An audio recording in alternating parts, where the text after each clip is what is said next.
Hey, Lawrence. Hello. Hi. What's going on? There is a lot going on in the chess world, so I'm a bit excited for this news episode. Yes. But first, I have to say, I'm sorry. I'm sorry. The football. Yeah. Do you know what? Do you know the funny thing is, I was actually genuinely very upset. I was genuinely really wanted them to win, and to lose like that it's pretty sad.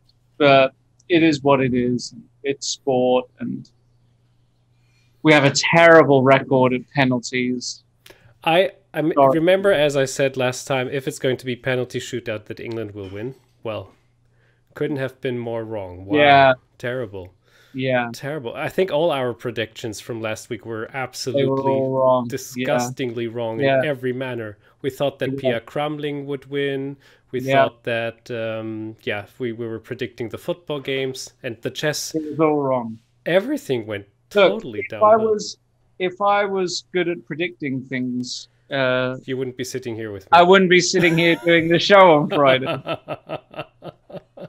You would still, because it's so much fun. Maybe I would. That's true. Maybe I would. It's a lot of fun. All right, Lawrence. So let us go directly to the news. Let's talk about chess. Because I know that people want chess. They don't want to hear about England losing a. They don't want to hear about England. Yeah, but I don't know. It was. I think both deserved it just to end this quickly, and Yeah, well, Italy just won it, and that's that. Happens. So, my friend, how do you want to start the day? Well, I mean, we have plenty. Okay, so we there is plenty. So I think we should let's start with Dortmund. There we go. So we go right up here, or shall we take the other? Well, article? You can take this news article. Yeah, this one here. Okay. There we see Mr. Yusupov. Exactly. Have you ever met him personally? I have. Yeah, Lovely person. Such a nice guy. You know the story with him, right? You know the big story. I mean, I'm not sure if I know this story. Huh? Now you have to tell it, I'm afraid. So, Artur Yusupov, obviously, he is one of the big talents coming out of the Soviet chess school in the 70s and 80s, got to the semi-finals of the candidates, was training with all the great players. And then he had a personal event that happened to him. I don't know what year it was, but it was in the 90s. Where he was at his apartment in Moscow, and some burglars came, some robbers entered his house, and he got shot. He got shot. Did you know this? They shot him. I cannot know. How the heck did I miss that? Yeah, they shot him. I don't know where exactly he was shot, but he was shot, and survived, and then moved to Germany after that. So he was in Moscow, he was shot, he moved to Germany, and has been pretty much in Germany since then, or Switzerland. I think he's also sometimes spent some time, and I think he coached some players from Switzerland as well. Holy That's the Yusupov story. Yeah. That's the Yusupov story. And obviously, super nice guy. He is what I would call a friendly bear. You know, he's a big guy. 100%, yeah. You know? You just see him and you want to hug him. And you want to hug him. He wouldn't mind it either. So I mean, probably he would. Exactly. Don't hug him. If you see him, don't hug him. Don't go to him. Lawrence and Arnie said he likes that. Yeah. So, but anyways, I mean, so he did the opening move. But if we go up, the move he did it for was for the match between So there are two tournaments going on simultaneously. Exactly. There is the Deutschland. What did they call it? The Grand Prix? Yes, it's Grand Prix, Deutschland Grand Prix. Yeah, right. There we go. The Deutschland Grand Prix, which is a special all-play-all tournament, which we're going to see in a moment. And then there's a side event which is a very, very nice event between Vladimir Kramnik and Vichy Anand. Obviously, they played each other for the World Championship title as well. But they've been basically, I mean, Kramnik is retired now from chess. Vichy isn't. But Kramnik still plays a few events. And this event is very special because it's the no castling, first ever no castling official match. So rules of chess are the same, except that you can't castle. And it was a variant proposed by Vladimir Kramnik as a kind of another way to avoid all of this opening theory, the issues with memorization of opening theory. And Vichy found it very interesting and decided to participate. And that's obviously very nice to see. Two former world champions going at it. And what's really interesting about no castling chess is, well, it's just how they talk about the positions. There's some videos there you can look at. It's a very interesting variant. Of course, it will never be the main variant, but at the moment, Vichy is leading 1.5-half. So that's very interesting. And then there's the Deutschland Grand Prix, which has got a bunch of very talented German players. Let me quickly just, there's one point which I like. There's this scene, it went on Twitter, it went on YouTube, where Vichy wins the first duel in the no castling match, and Kramnik is having a smile on his face, and Vichy's laughing too, and they shake hands because there's a cam on them for the whole event. So they're in a very, very good sport, and they're enjoying their chess match, which is, they're veterans, they're amazingly strong players, and so it's nice that it's in a good sport, and that they're, I think it's always nice to have like a good vibe in a chess event, whatever it is. If that's a thing where you have some fair play, some good sport, some laughing about each other or yourself, that's always very nice. And well, it's very nice because, you know, it's an exhibition event, and for years and years they were playing the super high tense world championships or super tournament, and now they can kind of relax and play this very interesting match and enjoy absolutely it. And Vichy, as you mentioned already, he isn't retired yet, and he was demonstrating how he is not retired yet just a couple of days before, because he was in the rapid tournament. We will probably take a look at this too. Rapid and Blitz tournament with Kasparov also, and Anand made like the third place. Yeah, he did amazingly. He stomped Nepomniachtchi, for example, and some other players. Yeah, that was quickly for this. Yes, and then we have the Grand Prix. Then we have the Grand Prix, which I mean, there's a game here that Eljanov. Very interesting game with Eljanov. Eljanov is winning the competition at the moment. Yeah, it's good form. Yeah, he's in good form. And we can see a list of the players. Quite an interesting mix of players. So we have some former world champions in there, FIDE world champions. Ruslan Ponomaryov, of course, and Rustam Kasimchanov, both former FIDE world champions. Gadakamsky obviously played Karpov for the World Championship as well in, it was 90, can't remember the year actually. It was 1990 something, I think. Yeah, or even 89? No, it was 90. No, it was in the 90s. Yeah. And then there are some younger players playing. Vincent Kaimar, who, you know, already rated 2591. Yeah, he's going to be over 2600. Exactly. He is going to be a staple of this German team, German chess. Very likely, yeah.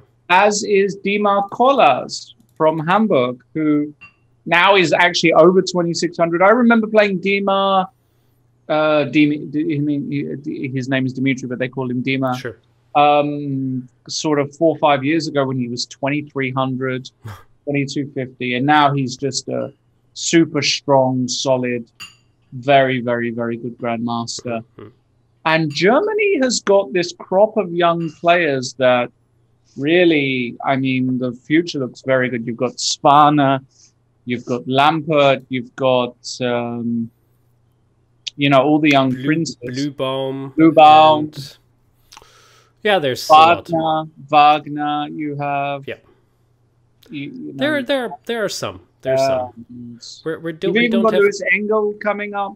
Yeah, Lewis Engel too. Yeah, he's doing a lot of training with Dr. Carsten Müller, so he's becoming an endgame monster, which might be very helpful.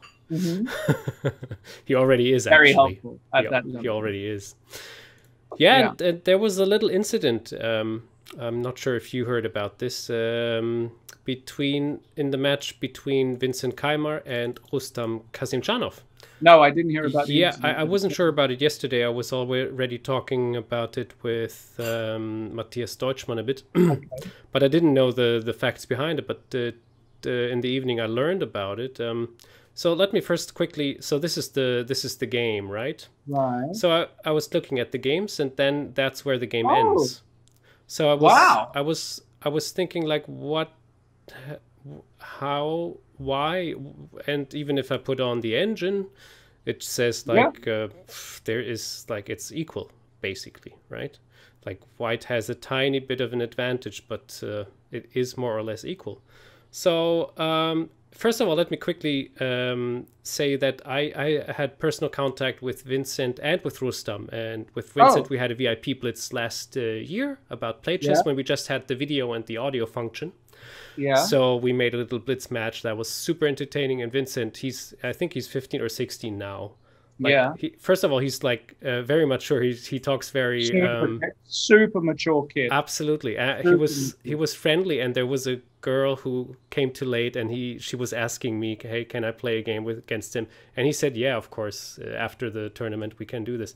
So this is not usual, and he's a lovely person. I like him a lot. And then, of course, Rustam Kasimchanov, and I think everybody who's ever met him will always say he's one of the nicest people on this planet. He's very humble. He's in it for the fun too. He played in this last tournament we had with our Fritz trainers, with Marijn van Delft, Robert Ries, and Michael Marin. And he was laughing and he had fun, and he's just like this super cool guy. So two cool people play against each other, but as you also may have known, or of course you know because you're living in Berlin, where in Germany it is happening. There is a lot of flood wave coming up in the south of Germany and the middle of Germany. In Hamburg, it's the sun is just boiling us. I'm just sweating while talking about it. That's good. But there was like a flood wave and rain, and even deaths confirmed. People were dying about. They were locked in their cellars and a lot of nasty stuff. So also in this tournament hall, the rain started pouring in. Right. That's what how I understood it, and I might have my facts wrong because I wasn't there. I'm just read and heard about this. So Kasimchanov was like literally disturbed from the sound and the noise. He said, "Can we do something about this?" And they said, "Unfortunately, we cannot." And it probably he was so upset at one point that he said, like, "Well, I cannot play here. Sorry." End this game. Wow. And that was that. So on the fact of that, I wanted to ask you, because that can happen. I think it can happen when you're emotionally involved in something and when you just cannot get it out of your head, especially when you announce it once, right? If that's something which you lay out, and maybe I don't know the facts as I said, but maybe there was something in between and it wasn't so nice or so. But however, have you ever been? I will tell a little anecdote about this. Have you ever been in a tournament or playing against an opponent where you were so disturbed by something so much that you were like, either you said like I'm out of here, or you said like that's the reason I lost or something like that? Yeah, but the reason the reason I'm gonna tell you, it's not me being horrible, but I will tell you it. It's because my opponent stank so much. His smell was so bad. Oh boy. I couldn't sit at the board. It was a baking hot summer in Italy. I'm not going to name the opponent. Please don't know. But I just couldn't sit at the board. Wow. And I wasn't the only one who complained. I mean, it's the guy just hadn't showered for however long. And you can't sit there. So, but there was no official regulation against it. So what happened was I played my game away from the board. In other words, I made a move and I made a move and left it Oh instantly my and god. just calculated the position in my head. And then I spoke to the arbiters afterwards and I said, look, you know, you have to, because it is a form of, I mean, there is something in the FIDE rulebook about putting off your opponent, Yeah. right? But obviously, this is a bit of a gray area. Yes. Oh So, boy. yeah, I heard the stories about when people just ate a döner before, or yes, an onion or something like this, and you're just sitting there. Alcohol too, by the way. yeah, That alcohol, was often obviously. enough something I smelled of my opponent. I had once. I was young. I had like a rating of 1700 something, and I played an opponent with 14 something, Okay. and he kept on uh, grinding his teeth. I Oof, just heard the that's whole time also super annoying. every now and then, and I Yeah, thought like I'm going nuts. So I yeah, I drew him after all, and I didn't mention it to him, which I should have done, but I was too shy. I was 13, 14 or something like this.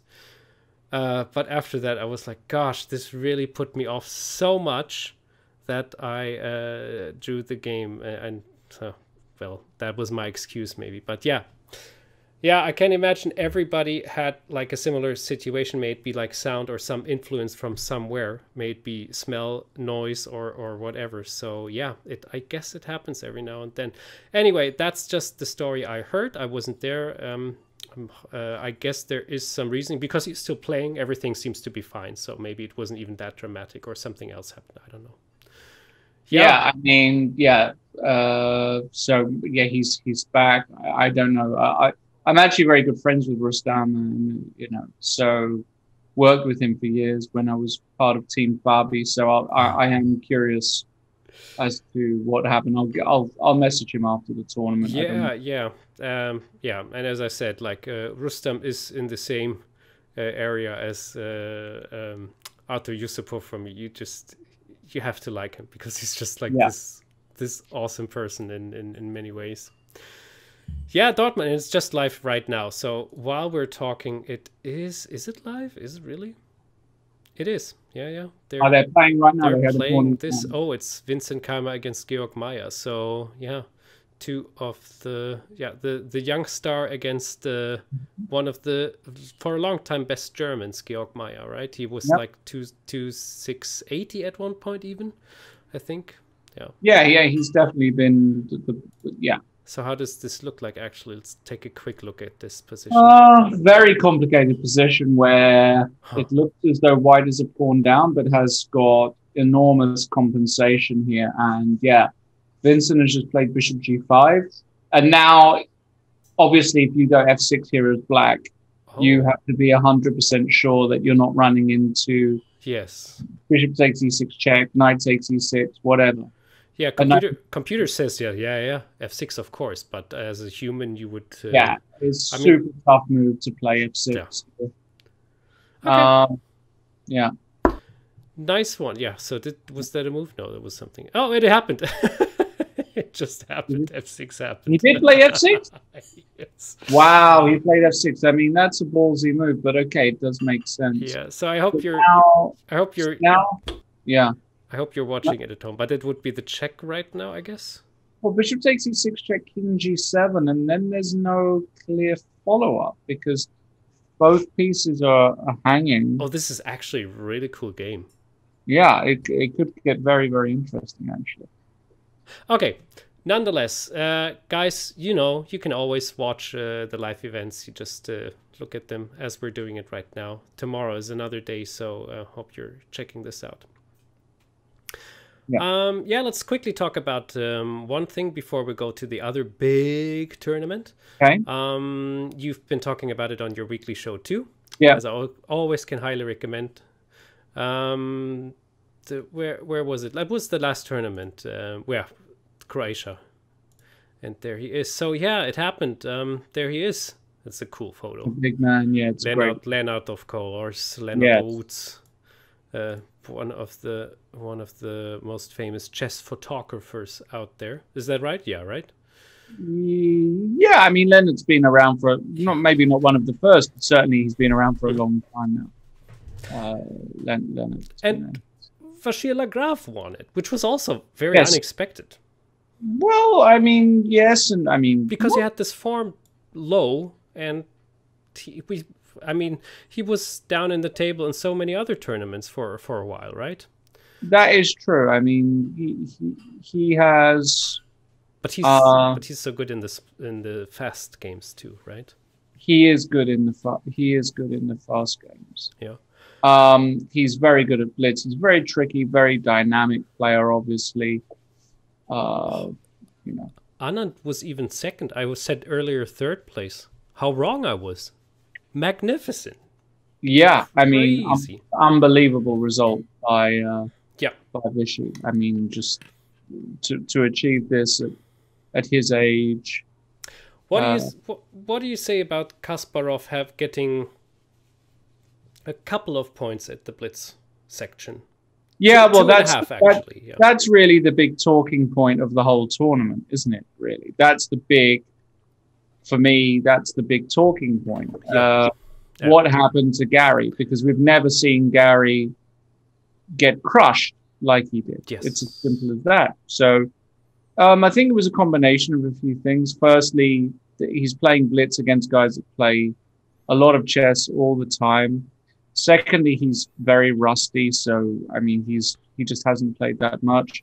And thirdly, unfortunately, we spoke about this, the passing of Yuri Dokyan, or I think I certainly did in my show. Yep. I can't remember if we did it on this show. We were talking about this too. We were talking about it. And Yuri and Gary were very close. And I think that had a sort of quite a deep impact. It doesn't surprise me at all that Gary didn't have a good tournament. It surprises me that he lost as much as he did, because, I mean, to get this number, I mean, I'll be honest with you, I would expect to get more points than that, if I'm brutally honest. Out of 18 to get 2, I would really be hoping I could get that score. So, yeah, if I'm thinking for Gary to get that, it's obviously a disaster. But life goes on. He's not a professional. He took it quite well, actually.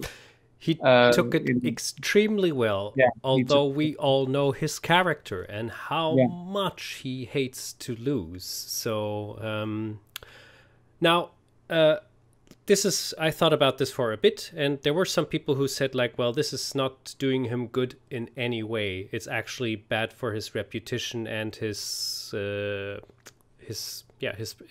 person.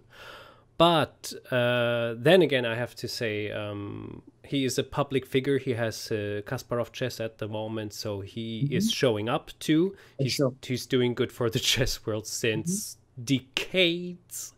And as you mentioned, he took it quite well. He made a tweet that he said, like, well, he was a bit rusty, and that's how it is. So I think that's cool how he handled this situation, and not went furious or went like, well, there was this private matter or something like this. He accepted this. Oh, sorry, that was the email again. He accepted this. What happened? And once you're in the spiral with blitz games, once you lose one, and we're playing a lot of games, then it's so difficult to get this momentum up of winning a couple of games. Or if you lose one, you probably have a hard time coming back. That's in blitz exactly games, right. You lose a couple of ones, and then you win a couple of ones, and it back and forth. Maybe it's color wise with the openings, but often it is like a couple of games in a row, and then you lose a couple of ones, and then once you have lost a couple of games already, you don't want to lose more, so you have to risk something, and then things get out of control, kind of. I've been to so many of these tournaments where, like, I have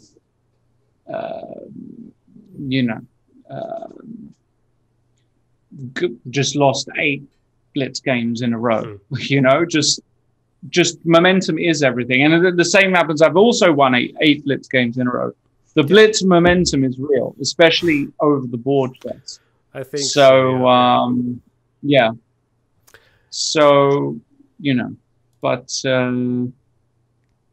Yeah, but that was yeah, Croatia, and now shall we talk about one of these big tournaments, let's which talk is about the World the Cup. World Cup? Yeah, Yeah, yeah, huge tournament. One of my favorite tournaments yeah, mine too. in the Nice. test calendar. It's nice because Yeah, there it are might some weak players playing against some strong players, and then there's an upset or something. exactly. You know, some people have a chance of rubbing shoulders with the greats. Yes, that's Literally, I nicely mean, you said. see Yeah. photos of Magnus being snapped, Yes. you know, with some people. By the way, just a very quick note on that: Magnus Carlsen is playing That's as so cool. yeah, he doesn't need to. He's playing just for the love of playing.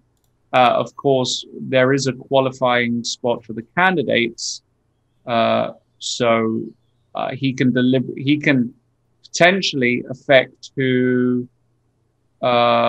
he can potentially affect who actually, you Has a know, chance for has the a chance of, champions. Yeah. of playing him in the final. But well, Maybe himself. assuming he beats Jan Nepomniachtchi. Okay, so Absolutely.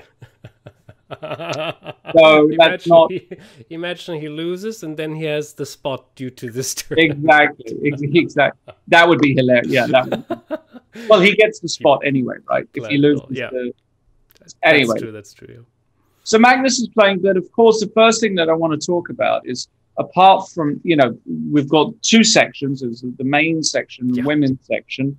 Players from all over the world playing.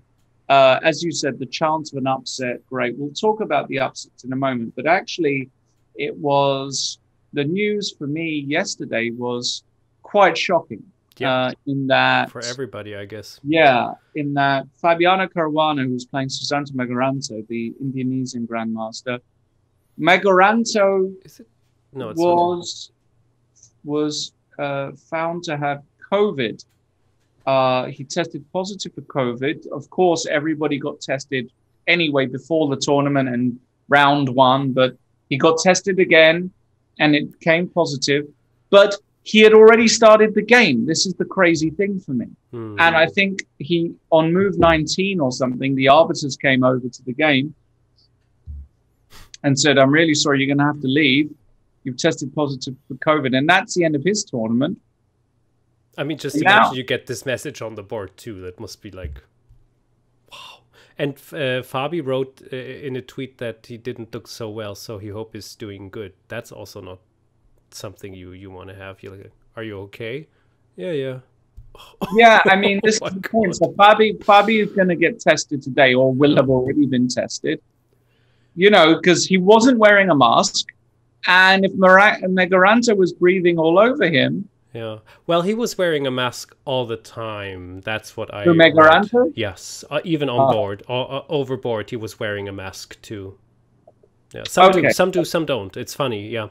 Some players have the mask on at all times. Others don't. right. Which is also an interesting. Well, you do not have to because everybody gets tested. Everybody gets frequently tested there. They're trying to have the regulations. There's, I think, 300 people plus press, plus photographers, plus whatever, families. I don't know. So, Yeah, difficult. very difficult. Very tough. But not only him, Levon Aronian has been forced to leave the tournament. He's not going to play the second game. Unbelievable, yeah. He defaulted the first. He wasn't feeling well. He had fever-like symptoms. So there's a really good chance that Levon has probably got corona as well. And, you know, obviously a huge disappointment for Levon not to play. Obviously, the most important thing is that everybody's healthy. Yes, please stay safe, guys. Yeah. It is just a tournament. I mean, it's a big tournament. It's a very sad tournament to not be able to participate in. Nevertheless, you know, health is wealth, and health is first. Yeah. So those were the big shocking things yesterday. I wonder if there'll be more corona kind of incidents. For me, though, I just want to say that it's really shocking that the result wasn't detected before the game. It would have made things a lot easier, right? I mean, how they didn't tell him before the game, because it would have been very upsetting for Susanto just to have been told on move 19, putting in all this preparation. It would have been easier if he was just told before the game started, so he didn't have to go through. That's that's very unfortunate. I think there's also, it's so difficult to have a judgment about this because we're not there, of course. We don't know how all of this is set up. We hear stories from all the people we know from there who have seen stuff, and those stories also collide with each other too. So some say there's like hardcore measurements all the time. Others say like, yeah, it's pretty normal. And then there's people saying like, you cannot get a test result definitely the moment you have made the test. It will take a while. Then why do they even play them? Why don't they wait for the test result and then play or something? Then there's the organization of putting all the people together, taking the risk to make it happen. I mean, we can talk about the World Cup of football, Euro 2022, where the stadiums were full. Some were half full, some were completely full, and so on. It's a new discussion on a new level again. It is, let's just say, it is all very difficult, and of course, I mean, please, if everybody survives, like for example Ericsson also of the Euro, then what a shocking moment. That is what is very important. As you said, health is one of the most important things in this situation, and after that we can talk about what went wrong, what went well, or if it was just super unfortunate or whatever. It's just so difficult to get a good stance on one side, or just because I just would like to just shut up about all of this, because I'm not there. I don't know how it's going. You can argue about should it even have happened, but then we remember the candidates tournament. Exactly. Halfway through they took the decision, and all of this was so unfortunate, and some were really upset about it, and for a good reason. Others said that's how it is, we have to deal with this, and so on. Very, very, very difficult to get a very correct or right decision for so many reasons. It's so hard to see a black and white here. That's my opinion. Yeah, totally agree. Now, but nonetheless, there were also some cool games so far, and some upsets too. So I've seen the picture of smart-looking Ravi a couple of times. So do you know him? Yeah, somebody I do know very well. I'm friends with Ravi. Doing some British, right? Some work with Ravi. He's a young, very polite, very well-mannered, very nice, hard-working young English talent who had a wonderful round one, beating Vadim Spagnitsev, very, very experienced, creative grandmaster. Fantastic result for Ravi. His back is against the wall in round 2. I think he has to win today, playing back row with the black pieces, I think. So I mean, he's big favorite not to qualify, but this result alone is huge. Nice. So I have to point out in the women's. Yes. So this is Jennifer Yu from the US. She's actually roommate with my coach Svetlana Demchenko, and Svetlana unfortunately couldn't reach the second round, but she was giving a fight against the 320 points stronger Carolina Sivka. Not Carolina. What's her name?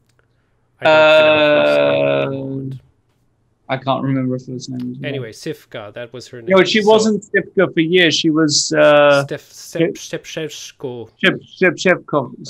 Yeah, exactly. Karina. I prefer Sivka. Her name is Karina. Karina, yeah, thank you. Excellent, yeah. So she got a draw in the first round. In the second round, another draw. Then there was the rapid, another draw. And then it happened I think, how many rapid games did they play? I think 3. Was it 3? At least, anyway. Yes. All the games were draw except one tiny loss. It was also a close game. So she played massively well. And once she's going to the Ukraine next week. And then we will try to get Svetlana's smart moves, our show, back on track. And we will talk about her experience in... Oh, that was the doorbell. Her experience in the Ukraine. And, of course, in Ukraine, in Serbia, where she was also playing a very strong tournament, where Nihal Sarin won. And we will talk about Sochi too, and then we will go through a couple of her games, which are really fascinating, interesting. Even Carsten Müller was looking at the end game, which was pretty special. So, yeah. Fantastic. Great. So, any game which you would like Not to... any. I mean, there was a fantastic... I analysed a great game by Salinas in my show against Mads Andersen. Yeah. Great game there. There have been, I think there have been some interesting games for sure. Now, I think what's, as you said, the most interesting thing is to talk about kind of the potential of upsets in the sure, and the underdog. It's really nice to see the underdog get far in the World Cup. And I'm just going to have a look. And we had a few upsets, right? Bradley won in round 1. There wasn't any. There were big upsets in round 2. Magnus beat Martinovic.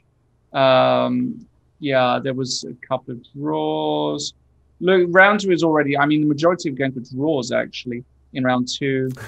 I don't think there was an actual upset at all in round 2 racing. I'm not sure either. So, also, of course, round 2, out of a sudden, the rating points are much closer than in round 1. So, it's not like 300, 400 points. It's just maybe 100 or 200, and that often enough can happen that there is a... there was one. There was one result that was perhaps... I don't know if it was the biggest result upset, but it was this young Serbian grandmaster, Velimir Ivic, who I have to admit, I had no idea who he was. Let me take a look. Yeah, Ivic, Ivic. I think we can... So that was in round 1 or round 2? No, round 2, day 1. Round 2, day 1, okay. This one here, exactly. And Ivic beat... He had white? He had white. There he is. Oh, Paco. Yeah. You know, my buddy Paco, which is a huge blow for Paco. Paco really hasn't played much chess at all in recent times, basically. Yeah. I mean, Paco just, he was very active in the early 2000s. He was, playing the super tournaments. He's come off the boil. He's still over 2,700, but and he lost against this guy Ivic. And I was like, who is this guy Ivic? He's an 18-year-old Serbian grandmaster rated 2582. I think he was like number 1 rated under 16 player or under 18 player. Won some world championship, I think, and is just a super strong player. And I just never even. I just didn't even. Yeah, and the game was. I just didn't know. Now the game was quite interesting. It was a French which Paco has played many times over the years. 92, Queen B6, and now this Queen C1 idea, C3, all fairly standard, pretty. Oh, and he just runs the H pawn. There he goes. Yeah, and funny how often this happens. Yeah, just run the H pawn, no problem. G6 and King F2, and apparently this is a novelty. There was some Wei Yi game before this, and you can take, and then you get crazy knight piece sacrifice because knight G4 check is coming. Yeah, and the game just gets insanely wild. But what the heck? Yeah, I don't. What does the computer say? Okay, white's better, but not significantly. Yeah, I mean, it was basically a complete mess, and then Paco went wrong at some point, quite seriously, and the kid won. Huh. So And that means yeah. he's in round number 3 already? No, it's No. It's round two. So nobody is out yet because today is round two. excellent. I'm looking forward. So this Yeah, is, let me say it like this, and I don't want to be mean to all the super tournaments with all yeah, the superstars. This is very refreshing for me. I like to yeah, watch this a lot right now. I also enjoy watching the Dortmund, even the no casting. So all those 3 events, I've been watching more chess than in the last couple of months, yeah. honestly. So it's very nice. Okay, so what was the mistake here? I'm not sure exactly. It was before. There was Yeah. some mistake before. I can't remember exactly where. Somewhere. No, Oh, before. even earlier. Yeah, earlier than this. Just crumbles at one point. Anyway, Yeah, but I did want to point out one more result actually. yes, Now that I think of it, and that's Rasmus Svanek, the Hamburg boy. Rather, well, he's Lübeck, I sure, think, but yeah, northern Germany. the Northern Germany boy. You're right. That is an upset. Yes, I was Yeah, also he beat Chepa, which surprised. is which is a huge result. Yeah, one of the To most aggressive players out there, in my opinion, right? Well, Chepa Chaparinov? is. I wouldn't say he's one of the most aggressive No? players. Certainly not nowadays. I mean, he's. Oh, okay. But the game was spectacular actually because actually we'll have a quick look. Just we keep on going. We have a Yeah. Moscow variation. I mean, all of this. Okay, E5. This is all kind of standard.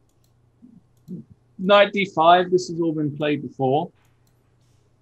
But there's a moment, so we keep on going. So. Okay.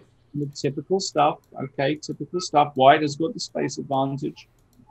So far, so good. Still around equal, as you can see. A5. Okay, 2 bishops, fairly standard. Keep on going. Sure. So we have A little faster. So here we go, and it's this moment here. Bang. Go back one. Okay. So just. Oh, yes. I remember this. So in this position here, White plays the fantastic move that takes b6. Now, objectively, it might not be winning or anything like that, but from a practical point of view, it's extremely good. Yeah. An exchange sacrifice to get this massive passed pawn on b6, and after takes. I think Rook a8. Rook b8 was probably. Yeah, Rook b7 maybe. Wait. Yeah. But it's still okay. It's still okay. I mean, it's still very, very, very unclear. But yeah, so this happened. Knight a5. Yeah, this is still all. I mean, this is still not clear at all. Yeah. And the game was completely unclear until move 38. Ah. So the move. So in this position, if we go back, we've got to go back. Yeah. So this is through. Sorry. Yeah, we go back. But again, you go back one. You go. Yeah. So here. So let's just go back. Okay. So the point is, in this position, yeah, Rook takes b. Keep on going. Sorry, Rook takes b7. Yeah, stop here. Okay. So yeah, and King b4, one move. So this is the sort of position which, even though the computer gives it a 0, 0, 0, 0, you take White all day because from a practical point of view, it's a lot easier to play. Even if objectively Black can hold this position, he has to find some very precise moves. And White can just walk in with the king. He's got targets on d6. He's got ways to open up the position. This is always strong. Yeah. Yeah, visually, this position to me looks just horrible, I have to say. I mean, for me, this position just looks terrible to hold. So, Rasmus's decision to commit to this, to go into this was really, for me, was really excellent. I think this was just an excellent decision. Yeah, it's this theme of like sacrificing the quality. Correct me if I'm wrong here, but I have the feeling it happened a bit more often in the last couple of years. But maybe I'm wrong. I mean, it's always I don't think it's a yearly trend thing. I think people have just understood with the help of engines that you can get away with things much more. Although this kind of move would have been played back in the 50s and 60s. Sure, I get you. Yeah. Yeah.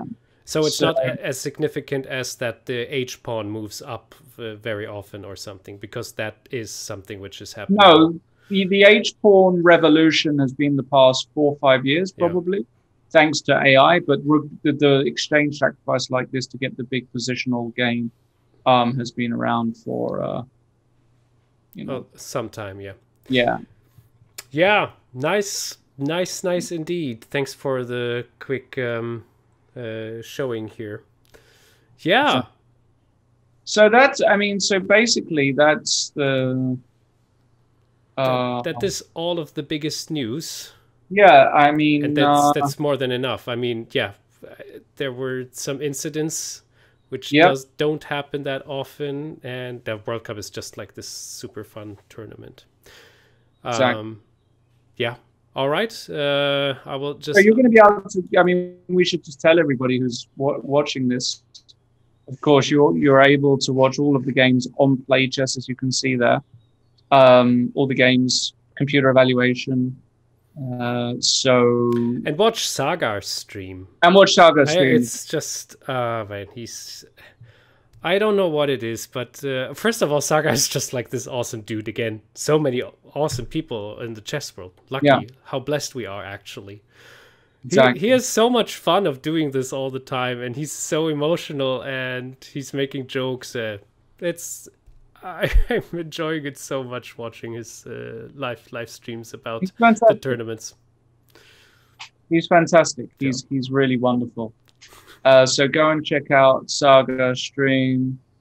Watch the games, learn, enjoy. Yeah. It's exciting. It's nice again to watch those things. Yeah. So I'm looking forward for next week to see. I don't know do you know when the tournament ends? World Cup. Will it be when we have our next show? Or? The World Cup normally takes sort of 4 weeks, basically. I mean, the World Cup takes forever. Are there more? World Cup takes forever. World Cup takes like a month. I remember when I commented in Tromsø, I was there for weeks. Yeah, the World Cup, because there's 100. But maybe this year it's slightly different. Hold on, let me just check. I can check for you how long. Well, in the worst case, it can end today. 12th of July to the 6th of August. There we go. Wow. It's nearly a full month. Yeah. So that is. Yeah, so we're going to be talking about this for weeks. I'm looking forward to this. Maybe we can analyze one or another game again. Something nice to take a look at. Besides that, check out Lauren's show. Obviously, because you will always learn a lot, and it's always very entertaining, of course. So that is a must. If you enjoy this format, then it's time to visit Lauren's show a bit. It is a must. Friend.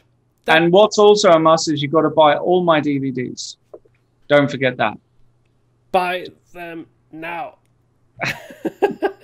Especially Albin's Counter Gambit. If you like it, especially the Albin Counter Gambit, as recommended by my favorite. Okay, guys, so everybody have a lovely weekend. Thanks for tuning in. That was like a bit different show. I liked it a lot because we were almost more talking about philosophical things and things which can happen and how you deal with them. Yeah, but that's how it is sometimes. Anyway, have a nice weekend and see you soon, my friend. Okay. Bye-bye. Bye.